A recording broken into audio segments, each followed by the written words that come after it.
गणेश जी भगवान, ज्ञान की देवी माँ वीणा पाणी, उनके श्री चरणों में आप सबकी ओर से मैं नमन करता हूं। मंच पर विराजमान देश दुनिया के एक से बढ़ के एक कवि कवित्री, एक को छोड़कर सभी मेरे छोटे भाई बहन, बहुत बढ़िया सुंदर सफल संचालन करने के साथ साथ अमन शुक्ला देश का एक बड़ा कोच का हस्ताक्षर है। आशा ने बहुत अच्छा पढ़ा। मेरी छोटी बहन रजनी चली गई, वो ऐसा ही करती है। पिछले दिनों भी एक कवि सम्मेलन में सब कब निकल गई उसका कुछ पता ही नहीं चला। सोना भाई बहुत अच्छा पढ़े हैं, साहू भाई बहुत अच्छा पढ़े हैं, और हम सबके परम आदरणीय मेरे भी बड़े भैया हैं, आदरणीय महावीर वीर, देश के बड़े गीतकार हैं। आप सब लोग महावीर दादा कह रहे हैं कुछ तो मजबूरियां रही होंगी, यूं ही कोई बेवफा नहीं। और राजकुमारी राजेश्वरी को मैं अंतर मन की गहराइयों से बधाई दूंगा, साधुवाद दूंगा, धन्यवाद दूंगा कि जिन्होंने इस महफिल को बहुत अच्छे से सुंदर से 12 बजे तक सजाया सवारा है। यहाँ पर आप सबकी गरिमा में उपस्थिति को नमन करता हूँ। बड़े समाज सेवी आदरणीय सुशील जी, आदरणीय हेमंत जी, आपकी गरिमा में उपस्थिति को भी नमन करता हूँ। 2-4 मिनट मुझे आज लगता है कि मेरे जीवन का ये सबसे छोटा काव्य पाठ होगा। अभी हेमंत भाई कह रहे थे कि आपकी 1 घंटे को तो बैटरी चार्ज होती है, तो वास्तव में सही है। और मैं सोच रहा था कि 12 से पहले मेरा नंबर आ जाएगा, मेरा सौभाग्य होगा आज। ये कोई नई बात मेरे लिए नहीं है। जो पुराने लोग यहाँ बैठे हैं वो जानते हैं मेरा नंबर अगले दिन ही आता है। कवि सम्मेलन जिस दिन शुरू होता है तो अगले दिन नंबर आता है। यानी कि 30 तारीख में कवि सम्मेलन शुरू हुआ था तो 31 में मेरा नंबर आ रहा है। मैं बिना किसी भूमिका के आप सबको प्रणाम करता हूँ और 4 पंक्तियां मैं माँ गंगा और भगीरथ जी के चरणों में अर्पित करते हुए, क्योंकि वो बनता भी है, उनके परि कवि सम्मेलन है। मैं पूज्य भगीरथ जी को सदा सम्मान करता हूँ, उनके पावन चरणों में सदा प्रणाम करता हूँ। मुझे परवाह नहीं है स्वर्ग जाकर मोक्ष पाने की, और तिरंगा हो कफन मेरा यही अरमान रखता हूँ। तिरंगा हो कफन मेरा यही अरमान रखता हूँ। और गंगा माँ, ये गंगा माँ, गंगा माँ, गंगा माँ के लिए, गंगा माँ, गंगा माँ, गंगा माँ के लिए जल रहे आरती के दिए। आरती मेरती हम सभी की हुई, आरती हो रही भारती के लिए। हम सब भारत माँ की संतानें यहाँ हैं, भारत माँ के पुत्र पुत्रियां हैं। और मैं सबसे पहले इस देश के जवान और इस देश के किसान, जय जवान जय किसान जय हिंद। जिस दिन इस देश के अंदर किसान और जवान इसका जय जयकार और इसका गुणगान बंद हो जाएगा, उस दिन ये हिंद पता नहीं कहां चला जाएगा। तो सबसे पहले मैं किसान को प्रणाम करता हूं, उस जवान को प्रणाम करता हूं कि सरहदों की रक्षा को जो भी वीर शहीद हुए, कि सरहदों की रकम आनंद ले रहे हैं। कवि सम्मेलन का यहाँ 12-1 बजे तक बैठ के इस मेले का आनंद ले रहे हैं। हम उन वीर शहीदों की तपस्या और साधना के बल पर ले रहे हैं, जो माइनस डिग्री में खड़े होकर के हमारी रक्षा कर रहे हैं, सरहदों की रक्षा कर रहे हैं। उनको मैं प्रणाम करता हूं कि सरहदों की रक्षा को जो भी वीर शहीद हुए, ऐसे उन शहीदों के चरणों में प्रणाम है। और जिन जिन माओ के थे बेटे, उन माओ के पावन चरणों में हम सबका प्रणाम है। पावन चरणों में हम सबका प्रणाम है। वो वास्तव में महावीर माता माँ है, जो ऐसे वीर पुत्रों को, ऐसे शेरों को जन्म देती है, जो सरहदों की रक्षा करते हैं, इस देश की रक्षा करते हैं। बहुत सारे लोग हम में से किसान पुत्र बैठे हैं, मैं किसान को भी नमन करता हूं जो पूरे संसार का पेट भरता अपने आप भूखा रहता है कि बेटा मैं किसान का हूं खेत में गन्ने की जगह, कि बेटा मैं किसान का हूं खेत में गन्ने की जगह, देखना मैं अब से तलवारें उगाऊंगा और गद्दारी करते हैं देश से जो बार बार, हाथ से सिर संग उनके मैं हाथ काट लाऊंगा, सिर संग उनके मैं हाथ काट लाऊंगा। और लिखता नहीं हूं राग रंग की कहानी में, लिखता नहीं हूं राग रंग की कहानी में, देशभक्ति का मैंने चोला है रंगा लिया, वीर शहीदों के चरणों में नमन अब मैंने देशभक्ति का रंग है चढ़ा लिया, मैंने देशभक्ति का रंग है चढ़ा लिया। और जब जब देश को पड़ेगी खून की जरूरत, जब जब देश को पड़ेगी खून की जरूरत, अल्हड़ सी यही नौजवानी काम आएगी और देश के गद्दारों को देश से मिटाने हेतु भारत की यही नौजवानी काम आएगी, भारत की यही नौजवानी काम आएगी। और हम सबका जीवन कैसा होना चाहिए कि बन के दीपक जलो इस वतन के लिए, रोशनी बन जलो इस चमन के लिए, क्या पता जिंदगी फिर मिले ना मिले, और कर दो जीवन हवन इस वतन के लिए, कर दो जीवन हवन इस वतन के लिए। एक दिन रावण का फोन आया, समय बहुत कम है, मैं समझ नहीं पा रहा हूं कि मैं आपके सामने पढ़ूं क्या ना पढ़ूं, एक दो मुक्तक और रख करके समय बहुत हो रहा है, मैं भी इस कार्यक्रम का समापन करते हैं।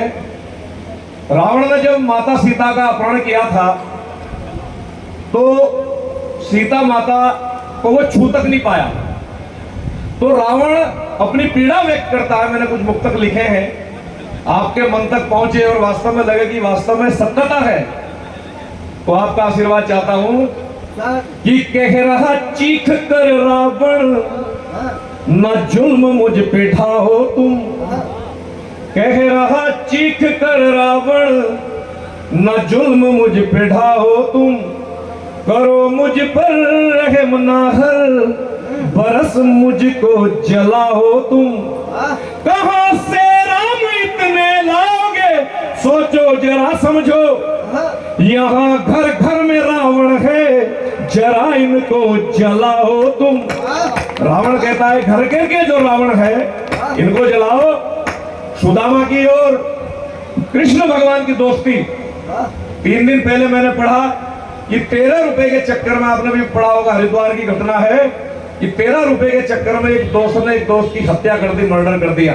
एक दोस्ती ये है, एक दोस्ती वो थी कि सुदामा को मेरे मोहन बाहों में खींच लेते हैं। जब सुदामा और कन्हैया मिलते हैं, उनकी दोस्ती का वर्णन कर रहा हूं, मातृशक्ति यहाँ बैठी है, आपको समर्पित करता हूं कि सुदामा को मेरे मोहन बाहों में खींच लेते हैं और विदा करते हैं जब उसको तो हर एक चीज देते हैं, पर आज के मोहन सुदामा को करे नंगा और बदन पर खाल जो भी है उसे भी खींच लेते हैं। आजकल की दोस्ती ऐसी है, कहाँ वो दोस्ती थी।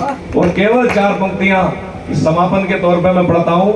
और मातृ शक्तियां बेटी हैं कि माताएं बहने वाली बेटियां कैसी होती हैं कि बेटियां जीवन के अलंकारों में अनुप्रास है, बेटियां जीवन के अलंकारों में अनुप्रास है, बेटियां संवेदनाओं का स्पर्शी एहसास है।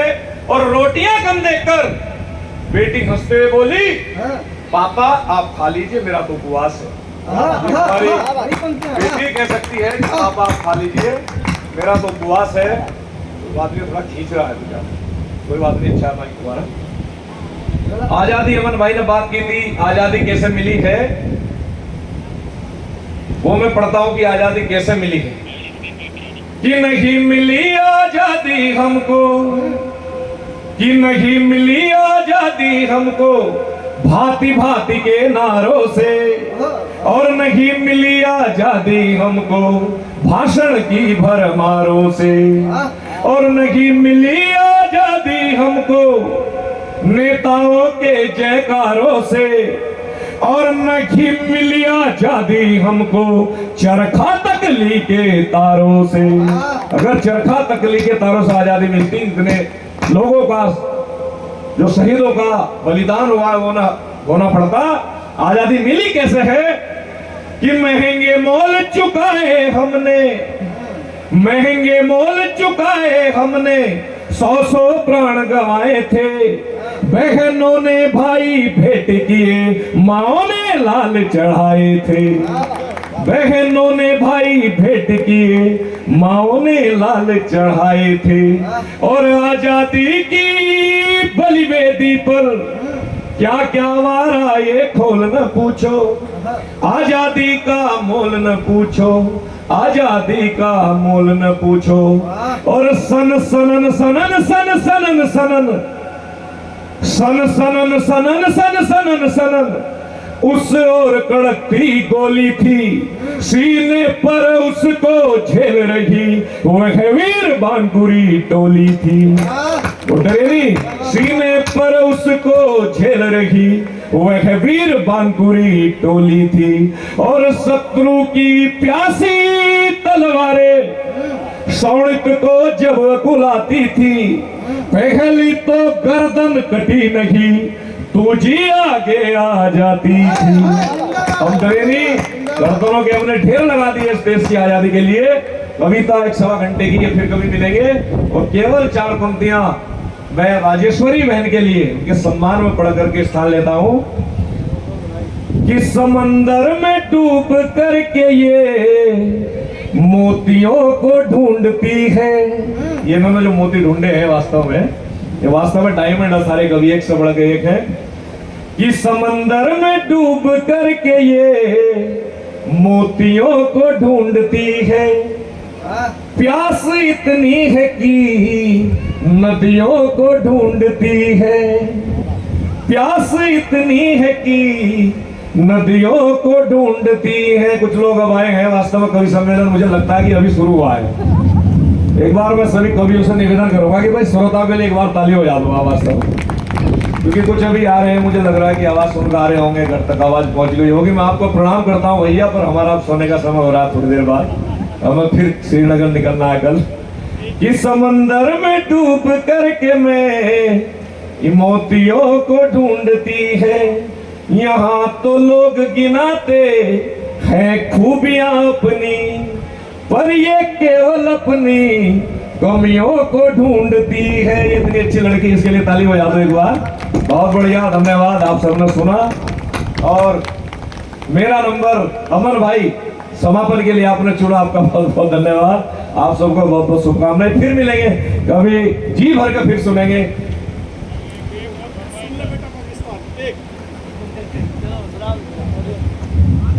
चलिए हेमंत भाई, कुछ श्रोता मुझे कह रहे थे कि जी हम तो सुना आप कवि सम्मेलन में आ रहे हैं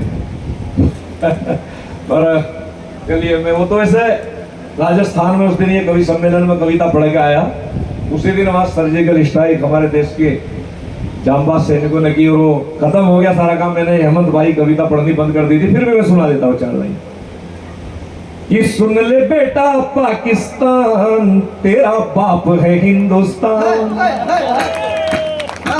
कि सुन ले बेटा पाकिस्तान, तेरा बाप है हिंदुस्तान। और घर में घुसकर मारेंगे, बना देंगे हम कब्रिस्तान। कि घर में घुसकर मारेंगे, बना देंगे हम कब्रिस्तान। और समय जल्दी ही आएगा, उड़ा देंगे कफन तुझको, और नक्शे से दुनिया के मिटा ही देंगे हम तुझको। बेटा देखता रह जाएगा, भारत के नक्शे में कहा था भी कविता बहुत लंबी है मत भाई। और फिर मिलेंगे। और केवल अंतिम पंक्ति जो इस देश में अफजल निकालते हैं, घर घर सब चल निकालते हैं, तो मैं खुलेआम पढ़ता हूँ ऐसे लोगों के लिए। कई बार पुलिस भी परेशान होती है कि भाई ऐसा मत पढ़ा करो, आप जैसे भी बहुत सारे लोग मुझे मिल जाते हैं। महावीर भाई तो मुझे कई बार टोकते हैं कि क्रांतिकारी यार इतना खुलेआम मत बोलना कर। तो अगर कवि डर गया, कवि की कलम डर गई, तो फिर कवि किस चीज का। वाह तो मैं 4 पंक्तियां आपके सम्मान में रखता हूँ। हेमंत भाई ने इशारा किया है कि घर घर से अफजल निकलेगा। जो लोग यहाँ से घर से अफजल निकालते हैं, मैं उन्हें कहता हूँ बेटा अफजल मत निकालो, निकालना है तो कलाम साहब निकालिए, अब्दुल हमीद निकालिए, अशफाक उल्लाह खान निकालिए, झांसी की रानी यहाँ 2 मंच पर बैठी है ये निकालिए, शिवाजी निकालिए, महाराणा प्रताप निकालिए, चंद्रशेखर आजाद निकालिए। निकालना है तो ये निकालो ना। अफजल जैसे गद्दार को क्यों निकालते हो, आतंकवादी को क्यों निकालते हो। तो मुझे लिखना पड़ा कि घर घर से अफजल निकलेगा, हम घेर घेर कर मारेंगे। घर घर से अफजल निकलेगा, हम घेर घेर कर मारेंगे। और जिस घर से अफजल निकलेगा, हम कब्रिस्तान बना देंगे। जिस घर से अफजल निकलेगा, हम कब्रिस्तान बना देंगे।